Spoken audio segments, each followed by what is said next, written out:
जय हिंद। कैसे हैं आप सभी? उम्मीद है कि स्वस्थ होंगे, मस्त होंगे, जहाँ भी होंगे अपने कामों में व्यस्त होंगे।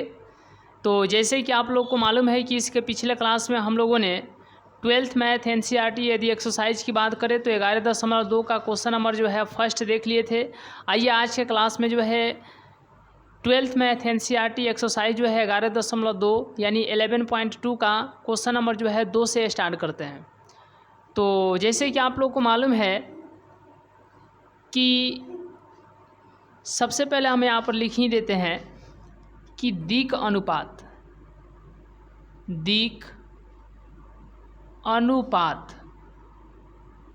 इसको हिंदी में क्या कहा जाता है? Direction ratio.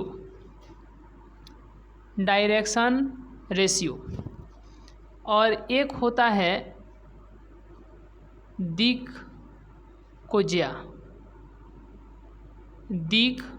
कोजिया। इसको हिंदी में क्या कहा, इंग्लिश में क्या कहा जाता है? इसको कहते हैं डायरेक्शन कोसाइन।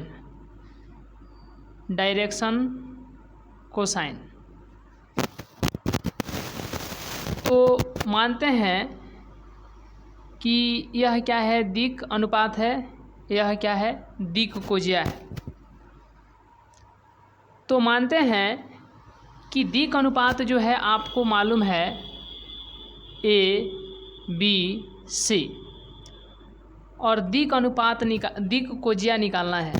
दिक् अनुपात मालूम है यानी डायरेक्शन रेशियो आपको मालूम है, तो दिक् कोजिया यानी कि डायरेक्शन कोसाइन कैसे निकलेगा? तो इसके लिए कुछ नहीं करना है।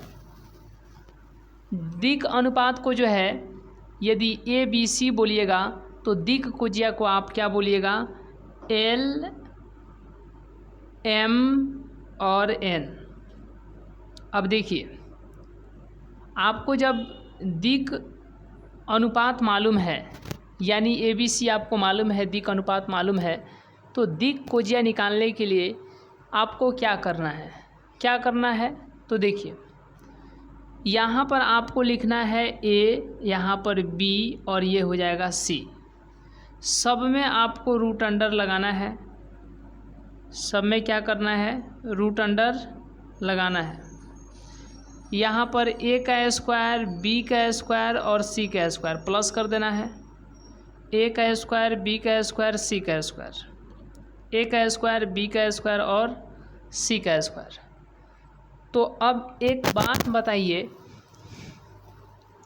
कि जब आपको दिक् अनुपात मालूम रहेगा यानी कि डायरेक्शन रेशियो मालूम रहेगा तो क्या आप दिक् कोजिया डायरेक्शन कोसाइन नहीं ज्ञात कर सकते हैं? बिल्कुल ज्ञात कर सकते हैं। ठीक है, तो दिक् अनुपात क्या मानिएगा? दिक् अनुपात आप ABC बोलिएगा तो दिक् कोजिया LMN होता है। ठीक है, तो इसके पहले के क्लास में जो है यानी 11.1 में हम लोग इस प्रकार के प्रश्नों को जो है पूरे जो है कंसंट्रेटेड होकर के हम लोगों ने ध्यान दिया था और यहाँ तक जो है हम लोगों ने कवर किया था। आइए आज के क्लास में हम लोग इससे आगे स्टार्ट करते हैं और इसको समझने का जो है प्रयास करते हैं। देखिए, अब जो है 11.2 का क्वेश्चन नंबर 2 देखेंगे आज और पूरे अच्छे तरीके से जो है कंसंट्रेटेड होकर के आपको जो है एक एक क्वेश्चन को जो है बारीकी के साथ चलने का प्रयास करना है। देखिए, अब यहाँ पर क्या बोला गया है? 11.2 यानी 11.2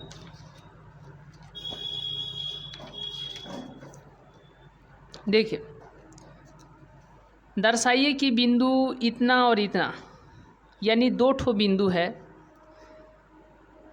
तो 2 बिंदु से होकर जाने वाली रेखा मानते हैं कि यहाँ पर एक बिंदु A है और यहाँ पर एक बिंदु B है। इस बिंदु को हमने क्या बोला? A और इस बिंदु को हमने बोला B। तो बिंदु AB को जब मिलाइएगा तो यह एक रेखा होगा AB। तो इस बिंदु और इस बिंदु से होकर जाने वाली रेखा हो गया, समझ में आ गया? तो 2 बिंदु से होकर जाने वाली रेखा दो और बिंदुओं से जाने वाली रेखा पर लंब है। ठीक, मानते हैं कि यहाँ पर जो है आपको क्या है, बिंदु सी, और यहाँ पर मानते हैं डी। तो जो यह रेखा जो है इस रेखा पर क्या है, लंब है। ऐसा जो है आपको सिद्ध करना है, ऐसा दिखाना है। तो जब इस प्रकार के प्रश्न बोले तो एक बात आपको याद रखना है। देखिए, आपको क्या मालूम होना चाहिए, डायरेक्शन रेशियो। क्या मालूम होना चाहिए, डायरेक्शन रेशियो मालूम होना चाहिए। यदि डायरेक्शन रेशियो यानी A1/A2 बराबर B1/B2 बराबर C1/C2 आ गया तो आप समझ जाइएगा कि वह एक दूसरे पर क्या है, तो लंब है। एक दूसरे पर क्या है, तो लंब है। ठीक है। और वहीं डायरेक्शन रेशियो के लिए देखिए, क्लास में जो है आपको हड़बड़ाना नहीं है, पूरे कंसंट्रेटेड होकर के ध्यान दीजिए कि यदि आपको डायरेक्शन रेशियो मालूम है और यह दिखाना है, अब डायरेक्शन रेशियो किसका मालूम है, तो दो रेखा का मालूम है। मानते हैं कि आपको जो है डायरेक्शन रेशियो, ठीक है, डायरेक्शन रेशियो यानी कि दिक अनुपात, आपको क्या मालूम है, दिक अनुपात मालूम है। ठीक है, क्या मालूम है, दिक अनुपात मालूम है। तो जब यदि आपको डायरेक्शन रेशियो यानी कि दिक अनुपात मालूम है और यदि यह कहा जा रहा है कि दो रेखा को लंब दिखाना है और डायरेक्शन रेशियो मालूम है, तो डायरेक्शन रेशियो क्या होता है, ए होता है, ठीक है, बी होता है, सी होता है। ठीक है, समझ गए, क्या होता है, ए होता है, बी होता है, सी होता है। यही ना डायरेक्शन रेशियो होता है जी, दिक अनुपात यही ना होता है। लेकिन ध्यान क्या देना है कि दो रेखा का डायरेक्शन रेशियो, किसका दिक अनुपात, तो दो रेखा का दिक अनुपात। यदि एक रेखा का दिक अनुपात ABC होगा तो दो रेखा का दिक अनुपात क्या होगा, तो एक का हो जाएगा A1 B1 C1 और दूसरा का हो जाएगा A2 B2 C2। तो याद रखिएगा कि एक रेखा का मतलब पहली रेखा का दिक अनुपात यानी कि A1 B1 C1, तो दूसरी रेखा का दिक अनुपात क्या होगा, A2 B2 C2। यदि इनका अनुपात यदि बराबर आ जाता है, अर्थात A1/A2 बराबर B1/B2 बराबर C1/C2, यदि यह आ जाता है तो वह जो रेखा है यानी वह जो दो ठो रेखा है वह एक दूसरे पर क्या है, तो लंब हैं, परपेंडिकुलर हैं। ठीक है, कब, जब आपको डायरेक्शन रेशियो मालूम हो, जब आपको दिक अनुपात मालूम हो। अब बात यह है कि यदि दिक अनुपात मालूम है, कोई दो रेखा है और दो रेखा का जो है दिक अनुपात मालूम है, तब तो A1/A2 B1/B2 C1/C2 यानी इन तीनों को इक्वल कर दिए तो यह सिद्ध हो गया कि पहली रेखा दूसरी रेखा पर लंब है या दूसरी रेखा पहली रेखा पर लंब है, ऐसा आप कह सकते हैं। लेकिन जब आपको दिक अनुपात मालूम नहीं है, जब आपको डायरेक्शन रेशियो नहीं मालूम है, लेकिन जब आपको डायरेक्शन कोसाइन मालूम है, दिक कोजिया मालूम है, तब क्या कीजिएगा, कोई दो ठो रेखा है, पहली रेखा दूसरी रेखा, दो ठो रेखा है और उन दोनों रेखा को जो है परपेंडिकुलर दिखाना है। लेकिन याद रखिएगा कि आपको डायरेक्शन रेशियो मालूम नहीं है। यदि डायरेक्शन रेशियो मालूम रहता तो वो दोनों रेखा को जो है A1/A2 बराबर B1/B2 बराबर C1/C2 ला करके आप डायरेक्शन रेशियो इतना इक्वल कर देते। ठीक है, डायरेक्शन रेशियो मालूम रहता तो इतना इक्वल कर देते और ये कह देते कि पहली रेखा जो है दूसरी रेखा पर लंब है या दूसरी रेखा जो है पहली रेखा पर लंब है। कब? जब आपको डायरेक्शन रेशियो मालूम था तब, दिक् अनुपात मालूम था तब, जब आपको डायरेक्शन कोसाइन दिया जाएगा यानी दिक् कोजिया दिया जाएगा और तब कहा जाएगा कि पहली रेखा को जो है दूसरी रेखा पर लंब दिखाइए या दूसरी रेखा को जो है पहली रेखा पर क्या दिखाइए, लंब दिखाइए। तब क्या कीजिएगा? तो इसका स्क्रीनशॉट ले लीजिए, क्योंकि डायरेक्शन रेशियो मालूम होने पर पहली रेखा दूसरी रेखा को जो है परपेंडिकुलर दिखाने का यह शर्त है। आइए इसके बाद स्क्रीनशॉट लेने के बाद हम अब बात करते हैं, जब आपको डायरेक्शन कोसाइन मालूम रहेगा, दिक् कोजिया मालूम रहेगा, तब एक रेखा को दूसरे पर कैसे परपेंडिकुलर सिद्ध करेंगे। आइए इसको देखते हैं। चलिए, तो अब हम लोग देखते हैं डायरेक्शन कोसाइन के बारे में। हो गया स्क्रीनशॉट। चलिए अब हम लोग देखते हैं डायरेक्शन कोसाइन। क्या देखते हैं? Direction cosine. डायरेक्शन कोसाइन इसको हिंदी में क्या कहा जाता है? दिक् कोजिया। क्या कहा जाता है? दिक् कोजिया।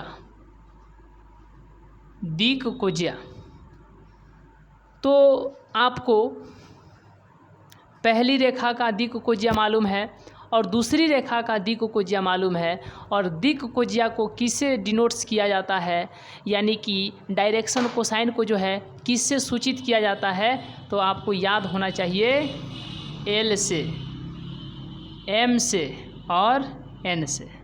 ठीक है, L, M और N से।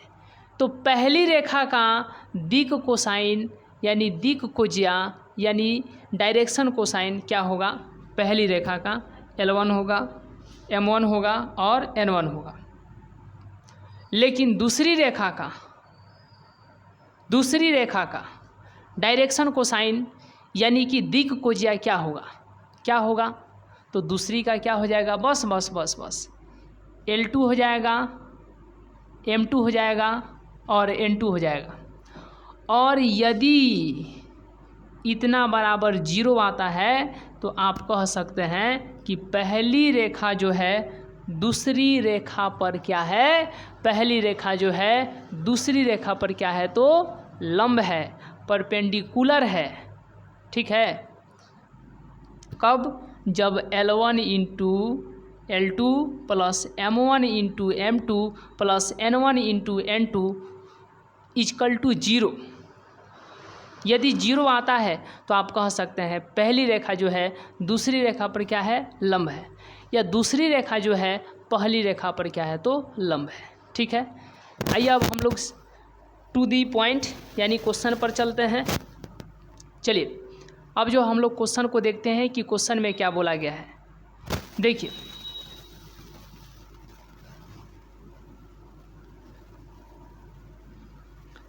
अब यहाँ पर हम लोग ध्यान देते हैं क्वेश्चन नंबर 2 पर। बोला गया है कि दर्शाइए कि बिंदुओं इतना और इतना यानी 2 बिंदु से एक रेखा प्राप्त हुआ। ठीक है, से होकर जाने वाली रेखा बिंदुओं इतना और इतना से जाने वाली रेखा पर क्या है? तो लंब है। इतना जो है दिखाना है।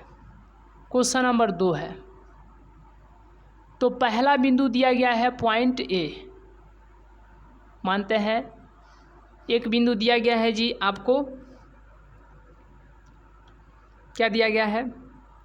1 - 1 और 2, 3 4 - 2। ठीक है, चलिए इस बिंदु से हो करके एक रेखा जा रहा है, उस रेखा को हम लोग मान लेते हैं पहली रेखा मान लेते हैं। ठीक है, पहली रेखा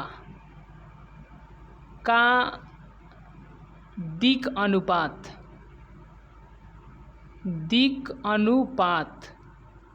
अर्थात डायरेक्शन रेशियो। ठीक है, क्या होगा, पहली रेखा है तो एक A1 हो जाएगा, कोमा एक हो जाएगा B1, एक हो जाएगा C1। ठीक है, तो दूसरी में से पहली वाली की, यानी दूसरी जो पॉइंट है, यानी दूसरा जो पॉइंट है उसमें से पहला पॉइंट, यानी 3 में से 1 घटाएंगे तो 2, 4 में से -1 जाएगा तो ये घटने के बजाय जुट जाएगा 5, -2 में से 2 घटाएंगे तो -4, अर्थात A1 2 आया, B1 5 आया, C1 कितना आ गया, -4 आ गया। ये पहली रेखा का क्या हो गया, दिक् अनुपात। अब यहाँ पर आगे जो है 2 ठो और पॉइंट दिया गया है, 0 3 2, 0 3 2,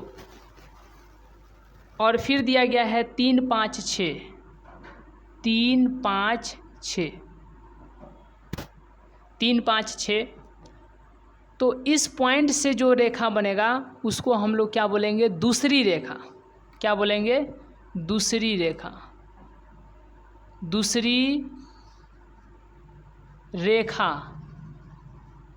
का दिक् अनुपात, दिक् अनुपात, यानी कि दूसरी रेखा है तो क्या हो जाएगा, A2 B2 C2, 3 में से 0 जाएगा 3, 5 में से 3 जाएगा 2, 6 में से 2 जाएगा तो 4, कितना, 4। चलिए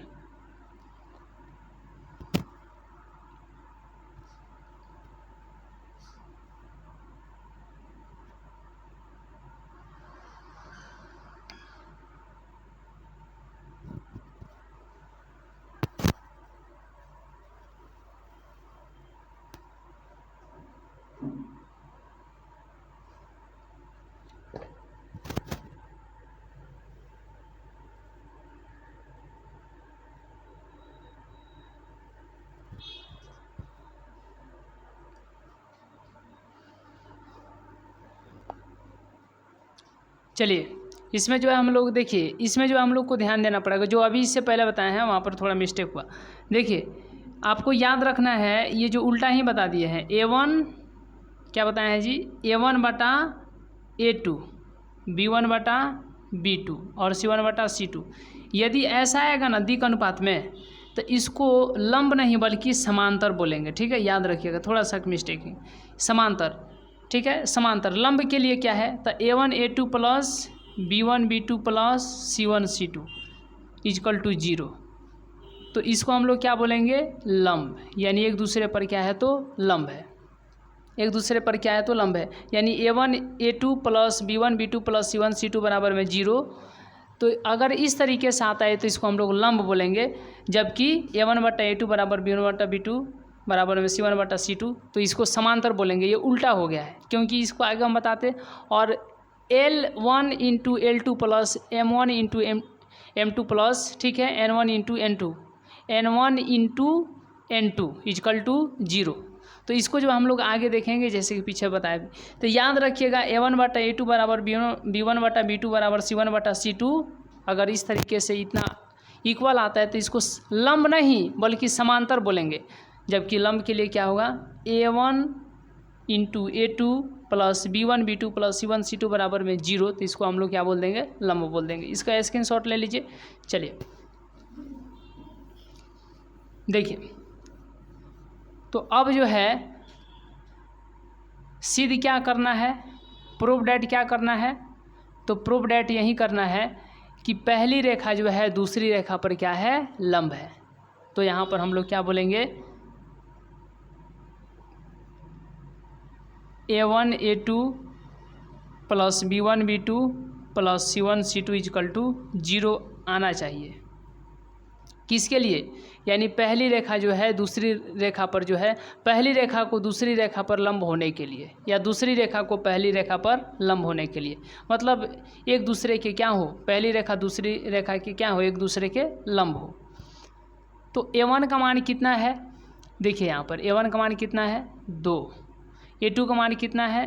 3 प्लस B1 का मान 5 गुणे B2 का मान 2, C1 का मान कितना? -4 गुणे C2 का मान कितना? 4, बराबर में 0 आना चाहिए। 3 दूना 6, ये हो जाएगा 10, ये हो जाएगा 16 equal to 0। 10 6 16 plus minus minus -16 equal to 0, ये 0 आ गया। इसलिए यानी पहली रेखा जो है, पहली रेखा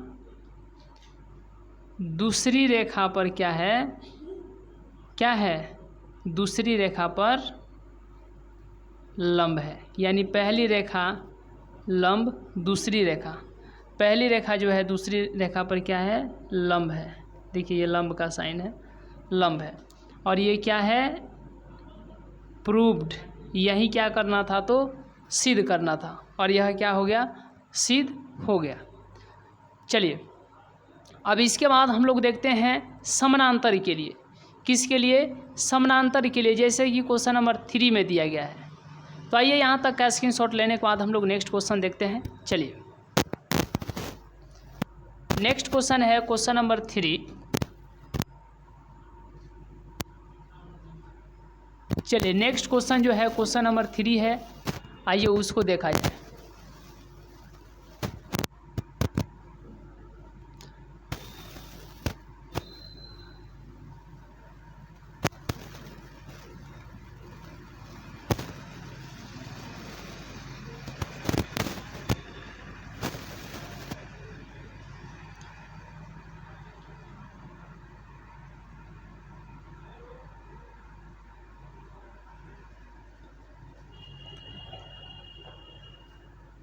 क्वेश्चन नंबर 3 बोला गया है, दर्शाइए कि बिंदुओं, यानी 2 ठो बिंदु दिया गया है, तो उससे होकर के एक रेखा जाएगा, फिर आगे 2 ठो बिंदु दिया गया है, तो उससे होकर के एक और रेखा जाएगा। तो यहाँ पर देखिए, यहाँ पर जो बिंदु दिया गया है, यहाँ पर क्या दिया गया है? बिंदु दिया गया है क्वेश्चन नंबर 3 में 4 7 8, 4 7 8, और दूसरा बिंदु है 2 3 4। तो इससे होकर के एक रेखा जाएगा, उस रेखा को हम लोग क्या बोलेंगे? पहली रेखा। उस रेखा को हम लोग क्या बोलेंगे? पहली रेखा।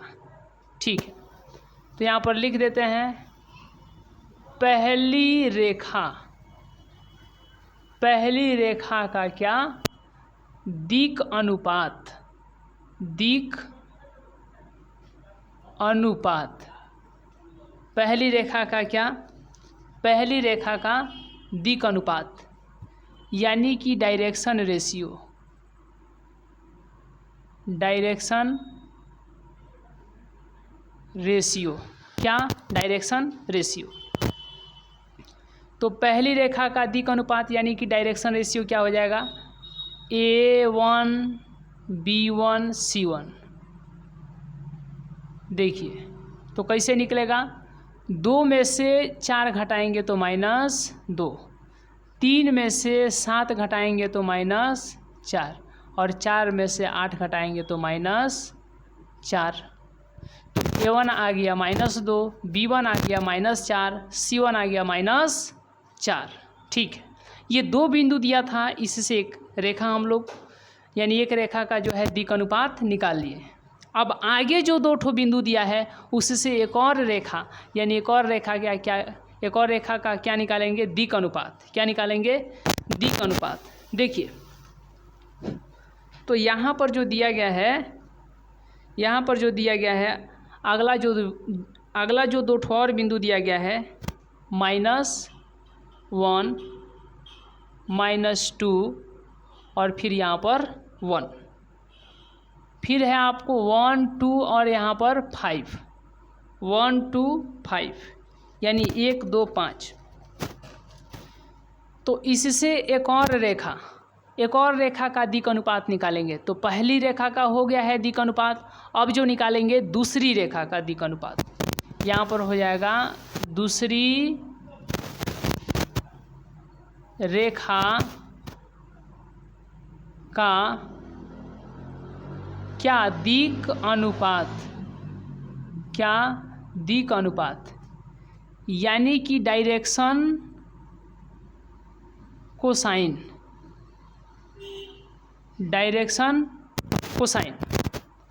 तो दूसरी रेखा का क्या होगा, दिक् अनुपात है ना, डायरेक्शन रेशियो होगा। क्या होगा, डायरेक्शन रेशियो होगा। तो दूसरी रेखा का क्या हो जाएगा, डायरेक्शन रेशियो, यानी ABC तो होगा, लेकिन दूसरी रेखा होने का कारण क्या होगा, A2 B2 C2। ठीक है, तो क्या होगा, एक में से यह -1 जाएगा, तो एक में से -1 जाएगा, कोमा 2 में से -2 जाएगा, तो 2 में से -2 जाएगा, कोमा 5 में से 1 जाएगा, तो 5 में से 1 जाएगा। तो ये कितना हो जाएगा, 1 minus plus, comma 2 minus plus 2, 5 में से गया तो 4, तो ये हो गया 2 4 4। ये हो गया A2 B2 C2, ये हो गया A2 B2 C2। ठीक है, समझ गए। लेकिन यदि लंब सिद्ध करना होता तो हम लोग निकालते A1 A2 B1 B2 C1 C2 = 0। यदि लंब निकालना होता तो, यानी एक रेखा को दूसरी रेखा पर लंब यानी सिद्ध करना होता, यानी परपेंडिकुलर सिद्ध करना होता, तब हम लोग ये कंडीशन लेते हैं। लेकिन हम लोगों को समानांतर सिद्ध करना है, तो हम लोग क्या लेंगे, A1/A2 बराबर B1/B2 बराबर C1/C2, यानी इसको हम लोग लेकर के चलेंगे। A1/A2 बराबर B1/B2 बराबर C1/C2, इसको लेकर के चलेंगे। ठीक है, देखिए, तो अब यहाँ पर आपको ध्यान क्या देना है, देखिए यहाँ पर क्या ध्यान देना है, A1/A2 B1/B2 C1/C2, ये तीनों जो है इक्वल आना चाहिए। तो अब देखिए यहाँ पर क्या होगा, A1 कहने का मतलब -2, B1 कहने का मतलब -4, C1 कहने का मतलब -4। A2 का मान कितना 2, B2 का मान कितना 4, C2 का मान कितना 4। जय हिंद जय भारत, जय हिंद जय भारत, जय हिंद जय भारत। -1 -1 -1, ये तीनों जो है इक्वल आया कि नहीं, इक्वल आ गया ना। तो हम लोग कह सकते हैं पहली रेखा दूसरी रेखा का क्या है, दूसरी रेखा का समानांतर है। देख रहे हैं, पैरेलल है। ठीक है, और यही सिद्ध करना था, तो यह सिद्ध हो गया। ठीक है, चलिए, तो हमें उम्मीद है कि आज का क्लास, जो कि हम लोग क्वेश्चन नंबर 2 और 3 को देखे हैं, आप अच्छे तरीके से समझे होंगे। तो आज के क्लास को हम लोग यहीं तक रहने देते हैं। मिलेंगे नेक्स्ट क्लास में, नेक्स्ट वीडियो में। तब तक के लिए बहुत बहुत धन्यवाद।